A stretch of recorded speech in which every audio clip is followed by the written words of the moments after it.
سلامونه مې قبول کې دوستانو. په دې ویډیو کې تاسو سره دا معلومات شریکوم چې ځینې ځوانان د واده په شپه باندې کومه داسې لویه غلطي کوي چې د هغوی زندگی ورسره بربادېږي.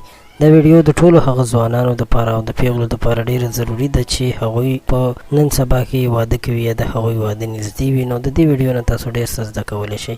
قدرمنو، زموږ په ټولنه کې دا رواج دی چې کله هم یو زلمی واده وکړي نو هغه خپل داسې ملګري ځان سره د واده په ماښام باندې بوځي او هغه ته طریقې ښیي، چل ورته ښیي چې خپلې مېرمنې ته ورشي داسې به کوي هغسې به کوي. نو هغه ورته داسې غلط کارونه هم ښیي چې د هغې نقصانات ډېر زیات وي. نو موږ تاسو ته پکار دی چې یو داسې کس سره کینو چې هغه دینداره وي، په اسلامي طریقه باندې پوه کړي، ځکه چې اکثره وخت کومې لویې غلطیانې چې کېږي هغه دا وي چې د واده په شپه باندې د ښځې د بکارت پرده نه شي لیدلی او وینه نه راتلل دغه وي، ځکه چې زیات سړي بیا دا فکر کوي چې د کومې ښځې نه وینه لاړه نه شوه نو هغه به بدکاره وي او هغه د مخکې نه دی دغه کار کړی دی. حالانکې دغه هېڅ جواز نشي، هېڅ دلیل نشي جوړېدی. د همدې په وجه باندې موږ تاسو لیدلي هم دي چې ډېرو ځایونو کې مرګونه وشول او خپلې ښځې خلکو مړې کړې، طلاقونه ورکړل. نو دغسې غلطي نه دي کول پکار. که کله هم داسې څه غلطي مخې ته راشي نو ځانونه پې پیمانه وښیئ، ځکه چې